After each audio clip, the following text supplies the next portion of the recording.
Olá, como vai?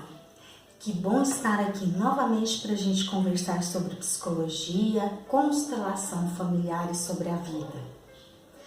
E hoje quero continuar falando sobre alienação parental. Só que hoje eu vou falar ali da perspectiva do filho.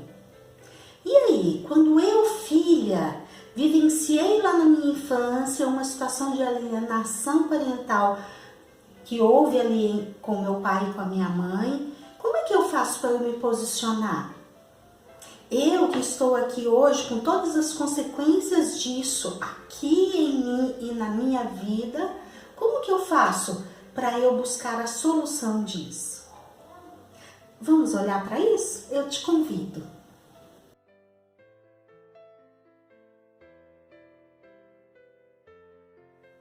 Alienação parental é algo que o direito fala muito.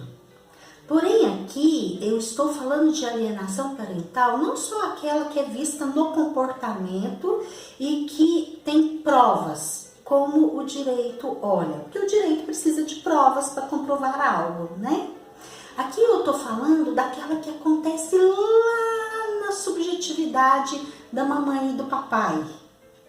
E que eu, como filha, lá na minha infância, de alguma forma, eu ouvi a mamãe ou o papai e escolhi um lado. Então, vamos olhar.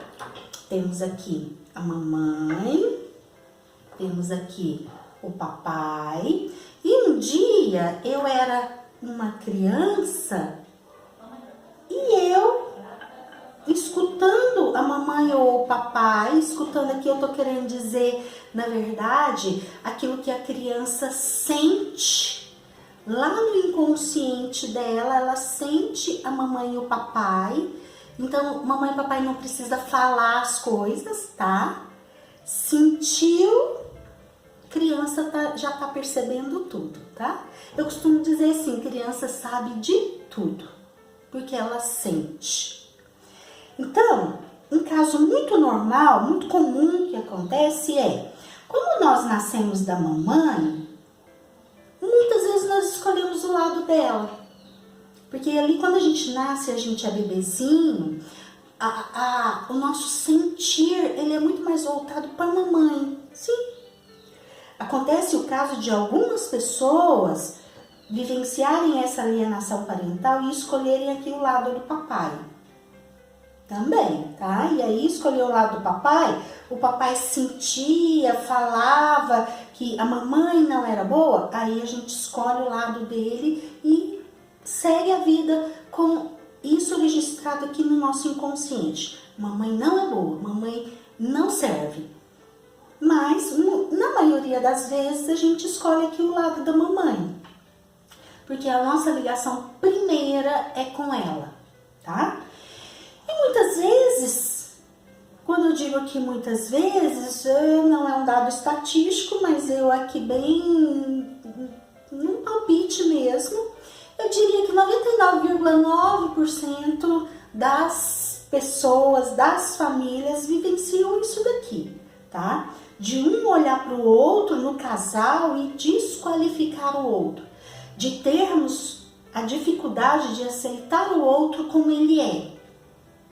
A maioria de nós julga e elege um errado. Nós, como seres humanos, a maioria de nós tem a dificuldade de aceitar o outro como ele é e dar o direito dele ser diferente de mim. Então lá, o papai e a mamãe, um dia, lá no casamento deles, eles tinham dificuldades, ou na relação deles lá tenha sido como for, tiveram dificuldades e, pegando aqui o exemplo de quando é a mãe que faz a alienação parental, aí a mãe pega e olha aqui pro papai como ruim. O papai não serve, não, ele faz errado e julga o papai. E aí o filho acredita naquilo que a mamãe está transparecendo, está sentindo e escolhe um lado. Vamos pensar nesse caso aqui, uma filha que escolhe o lado da mamãe. É como se ela dissesse assim, mamãe, você é que tá certo, o papai está errado. Perceba bem que quando a gente é criança, a gente não chega lá no papai e pergunta assim para ele: papai, o senhor teve ali um conflito com a mamãe, eu vim aqui para ouvir a sua versão, eu já ouvi a dela, qual é a sua versão? Não, esse é um comportamento adulto, você nunca vai pegar uma criança fazendo isso, ok? Então a gente fica ali só com uma metade da história. E a versão do papai a gente não escuta. E a gente elege tudo aquilo que a mamãe sentiu e nos passou como uma verdade. E fica aqui, nós como filhos, ficamos aqui no nosso inconsciente com essa mensagem registrada: papai é errado. E em meio a tudo isso pode ter uma série de outras informações que a gente registra aqui, como homem não presta. Aí eu tô falando dessa perspectiva aqui, desse exemplo que eu tô dando, né, de uma filha que desqualifica e exclui o pai e tá aqui do lado da mãe, tá? Mas vale para qualquer outra situação. Então, uma série de outras questões a gente pode ter de problemas aqui, como por exemplo, não, os homens são fracos, os homens não prestam, os homens não dão conta. A partir disso que acontece aqui com o pai na nossa vida, a gente pode generalizar para uma série de outras situações e aí podemos ter inúmeros outros problemas. Porque aqui, com a falta do pai aqui dentro de mim, meu pai está aqui dentro de mim, tá? Tendo acontecido isso daqui ou não, fato é que metade de mim é meu pai e metade de mim é minha mãe. Fato. Isso a gente não tem como mudar. Porém, quando emocionalmente isso daqui se dá, eu como filha, aqui dentro de mim é como se eu não tivesse autorização para utilizar metade do que eu sou, que é aquilo que meu pai me deu. E aí vai faltar forças para ir para a vida. E aí vai ter uma série de problemas, como por exemplo relacionamento afetivo, o construir algo na vida. Aqui eu tô falando quando isso é relacionado ao pai. Quando é a parte da mãe, que a gente não tem autorização para utilizar, ou seja, quando é o inverso aqui, quando eu tomo partido do papai e a mamãe é a errada, inúmeras situações também vão acontecer e talvez aí numa proporção até um pouco mais grave, porque a nossa conexão com a mãe é a conexão primeira, é a nossa conexão que define a nossa ligação com a vida. Então talvez eu vá desenvolver aqui quadros muito relacionados a eu estar muito mais conectado com a morte do que com a vida. Talvez transtornos um pouco mais sérios, depressão, a síndrome do pânico, apesar de que a síndrome do pânico também pode estar muito relacionado a tá faltando o pai, tá faltando a força e a segurança para ir para a vida. Mas aqui quando falta a mãe, talvez vá ser um pouquinho mais grave, porque vai faltar a conexão com a vida. Porque aqui, ó, a mãe primeiro, quando a gente nasce, ela nos apresenta para a vida. Aí a gente fica um tempo com ela e depois ela nos apresenta para o papai. E emocionalmente esse processo ele é muito importante para a gente estar ok na vida e ser um adulto com força e com condições de produzir algo de bom. Ok, já falei bastante das consequências, já descrevi. Então aqui agora eu quero colocar para vocês algumas sugestões de exercício. Antes dos exercícios, um primeiro passo, um pequeno exercício que você precisa fazer é olhar aqui para dentro e perceber, seja racionalmente ou através do sentir, perceba de qual lado você está. Você pode ir se lembrando de fatos e aí chegar à conclusão, eu desqualifiquei o meu pai, olha só, eu estou muito mais repetindo falas da minha mãe, comportamentos da minha mãe em relação aos homens, então eu estou aqui, escolhi a mamãe. Ou talvez você vá se identificar aqui, escolhi o papai. Então, racionalmente é possível. Mas também através do sentir é possível. Você pode fechar o seu olho e perceber. Se coloque diante do seu pai, da sua mãe e perceba. Você está junto de qual dos dois? E crie uma imagem assim. E perceba para qual dos dois você vai. Então, essa é a primeira informação. Qual dos dois lados você escolheu? Tendo essa informação, aí então, a gente já parte para um trabalho, que aí é o trabalho para o nosso adulto. Ele é que vai realizar isso, tá? Porque tudo isso daqui foi uma decisão infantil da nossa criança. E agora, para desfazer tudo isso e resolver, tem que ser o nosso adulto. Nosso adulto para olhar para a solução e, trabalhar. Porque muitas vezes isso daqui não é simples de ser desfeito. Nós vamos ter que fazer muitas coisas. Terapia, olhar para isso muitas vezes, talvez uma constelação. E tudo aquilo que for necessário para a gente se colocar como filho dos dois. Então vamos supor que seja esse daqui, o caso. Vou falar do meu caso. Eu elegi o papai como errado, eu acreditei na mamãe. Então, olhando para isso daqui, eu adulta, eu venho aqui emocionalmente, pego a minha criança e falo assim, vem cá. Nós somos filhas dos dois. E aí, eu vou precisar olhar aqui pro papai e falar assim para ele. Eu sinto muito, papai, mas eu tomei partido da mamãe. Agora eu sei. O senhor é importante também. Eu sinto muito se eu entrei no meio das questões do seu casamento com a mamãe. Eu agora saio de lá e cuido da minha vida. Me abençoa, papai. E aí a gente olha para a mamãe também e fala assim para ela.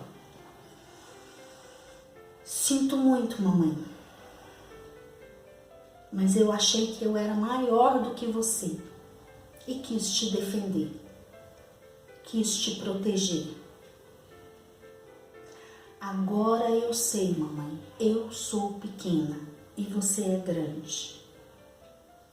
Eu deixo com você aquilo que é seu e do papai. Eu deixo com você aquilo que é do seu casamento com o papai. Eu sou pequena, mamãe, e você é grande.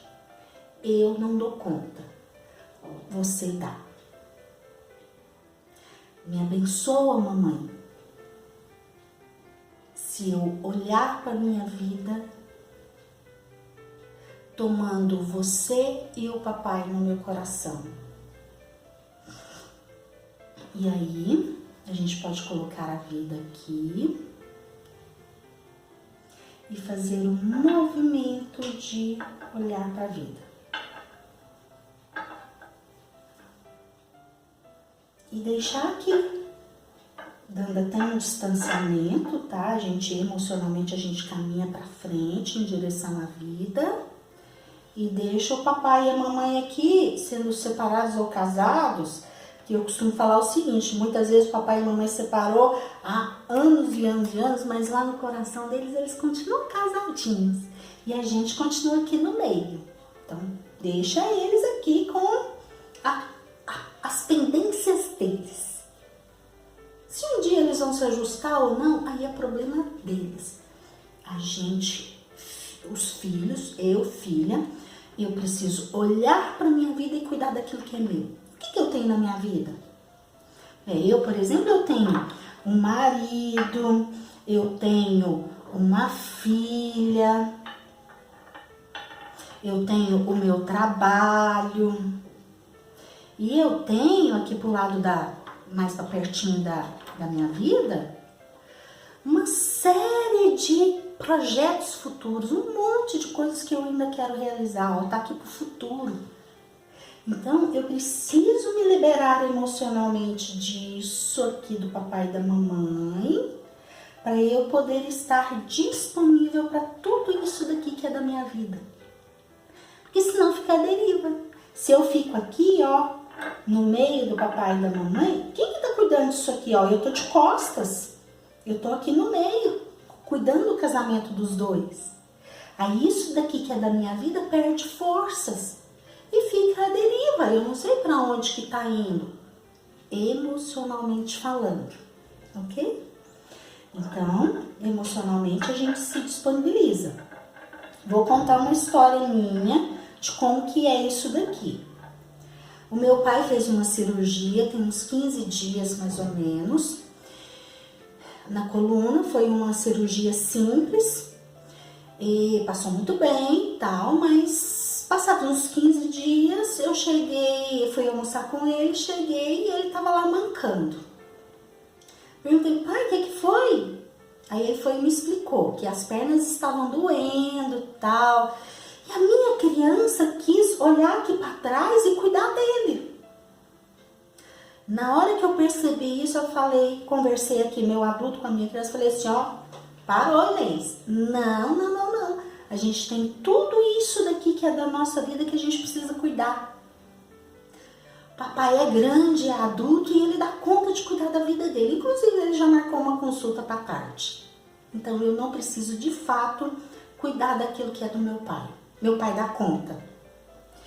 E aí, fiz todo um trabalho aqui, passei o resto do dia monitorando a minha criança, porque ela queria cuidar do papai, por amor. Mas se eu venho aqui para trás para cuidar do papai, eu me desconecto com aquilo que é da minha vida. E aí, eu vou ter problemas. Eu não preciso fazer isso, o papai dá conta. E mesmo se o papai não desse conta, se ele tivesse adoecido com algum problema, a gente não tem como cuidar daquilo que é do papai ou da mamãe. As questões deles são maiores do que a gente precisa deixar com eles. Então é muito importante a gente se conectar com aquilo que é da nossa vida. E aí, para isso, a gente precisa monitorar aqui. O que está se passando aqui nos meus pensamentos? O que está se passando aqui, ó, na minha emoção? Na minha emoção, eu estou conectada com isso aqui que é da minha vida? Ou eu estou conectada aqui atrás com algo? Ok? E aí, eu, filha, é importante olhar para a vida e falar assim: sinto muito, mas eu não te via, porque eu estava cuidando de algo que era do papai e da mamãe. Agora eu te vejo, minha vida. E olhar para a vida e sentir, se conectar a ela. Sentindo aqui atrás a mão do papai e da mamãe dando apoio para a gente ir para a vida. E a gente só vai sentir emocionalmente aqui o papai e a mamãe dando apoio se eu tiver os dois no meu coração. Para finalizar isso do tomar o pai e a mãe, vou colocar aqui, vamos fazer um exercício que é importante, lembrei agora. Olhar para a mamãe e falar assim: mamãe, você é a mãe certa para mim. Olhar para o papai e falar: papai, você é o pai certo para mim. Me abençoe se eu for para a vida e cuidar daquilo que é meu. E aí, olhar para a vida. Ok? É o que eu tinha para sugerir para os filhos que viveram ou vivem aí ainda essa situação da alienação parental. É interessante, estou me lembrando aqui, que muitos filhos são adultos e ainda vivenciam isso daqui, do papai ou da mamãe falar mal um do outro. Olha, saia dessa situação se você vive isso. como sair? Muitas vezes, se for possível, é chegar para a mãe ou para o pai e falar assim: mãe, não faz isso não. Eu fico tão triste quando a senhora fala mal do meu pai, ele é meu pai, eu vim dele. Ou falar algo assim para o pai. Se não for possível falar algo assim diretamente para eles, porque muitas vezes a relação não permite, saia de perto. A mãe ou o pai começou a falar mal um do outro, arruma uma desculpa e sai, vai levar o cachorro para passear na rua, vai cuidar do seu trabalho, sai de perto. Ou se for possível, a mãe tá ali falando mal do pai, por exemplo, simplesmente desconecta, não escuta aquilo. Então tem muitas maneiras da gente não ouvir aquilo que é a alienação parental que o nosso pai ou a nossa mãe fazem. Eu sugiro para você que tem isso aí dentro de você, que você olhe com muita atenção e com muito carinho, porque essa questão ela é muito importante. A gente precisa muito ter o pai e a mãe aqui no coração, para eu ter acesso a tudo que eu sou e poder usar toda a minha força para ir para a vida. E aí pode vir qualquer obstáculo, do maior, desculpa gente, caiu. Pode vir qualquer obstáculo, do maior ao menor, e a gente vai ter forças para vencer e superar. E muitas vezes até tranquilamente. Se você gostou desse vídeo, te peço curta, por favor, e compartilhe. Se você ainda não é inscrito no canal, por favor, se inscreva e acione o sininho para você receber todas as minhas publicações. Até o nosso próximo encontro.